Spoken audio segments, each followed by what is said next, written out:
రాష్ట్రంలో కాంగ్రెస్ ఎప్పుడైతే వచ్చిందో అప్పుడే మనకి రుణమాఫీ ఒకేసారని ఈరోజైతే అఫీషియల్గా అయితే న్యూస్ అయితే రావడం జరిగింది. తాము అధికారంలోకి వస్తే ఏకకాలంలో 2 లక్షల వరకు పంట రుణాలు మాఫీ చేస్తామని ఎన్నికల ముందు కాంగ్రెస్ అయితే ప్రకటించింది. దీంతో ఒకసారి మాఫీ చేయడంపై వివిధ వర్గాలకు రాష్ట్ర ప్రభుత్వం అయితే పరిశీలిస్తుంది. గత బీఆర్ఎస్ ప్రభుత్వం మాదిరిగానే రైతులకి వడ్డీ భారం పెరుగుతుందని, అసలు మాఫీ చేసిన లాభం రైతులకు దక్కదని భావిస్తుంది.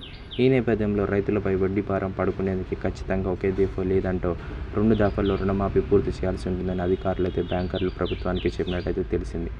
ఈ మేరకు గత ప్రభుత్వం ఎలాంటి విధానాన్ని అవలంబించిందనే దానిపై పూర్తి నివేదికను అందజేసినట్టు సమాచారం. గత బీఆర్ఎస్ ప్రభుత్వం 3 ఏళ్ల పాటు ఏడాదికి 6,000 కోట్ల చొప్పున బడ్జెట్లో నిధులు చూపించింది.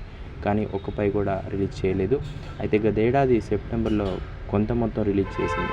కానీ రైతులకు పూర్తి స్థాయిలో రుణమాఫీ కాలేదు. పైగా వడ్డీ భారం పడింది. 99,000 లోపు పంట రుణాలు మాఫీ చేశామని గత బీఆర్ఎస్ సర్కార్ అయితే ప్రకటించారు. చాలామంది మరి దీనిపై భవిష్యత్ కార్యాచరణ ఎలా ఉండబోతుందని ప్రభుత్వం అయితే పరిశీలిస్తున్నట్టు మనకైతే న్యూస్ అయితే రావడం జరిగింది. దీంతో రైతుల పంట రుణాలు గత సర్కారు మాదిరి మాఫీ చేస్తే ఇబ్బంది అవుతుందని కాంగ్రెస్ ప్రభుత్వం అయితే భావిస్తుంది. మరి రుణమాఫీ ఒకేసారని మరి మనకైతే పత్రిక ముఖంగా అయితే రావడం జరిగింది. మరి ఇది ఎలా చేస్తారు, మీ యొక్క భవిష్యత్ కార్యాచరణ ఎలా ఉండబోతుంది అనేది నేను నెక్స్ట్ వీడియోలో అయితే ప్రయత్నిస్తాను.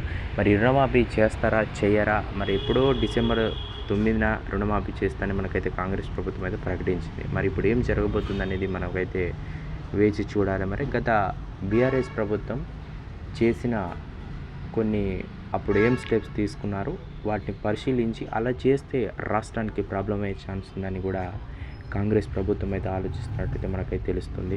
మరి చాలామంది రైతులు రుణమాఫీ కోసం అయితే వెయిట్ చేస్తున్నారు. మరి చూడాలి, రైతు బంధు ఒకసారి అడ్డుపడట్లేదు, ఇది ఇలా ఉంది.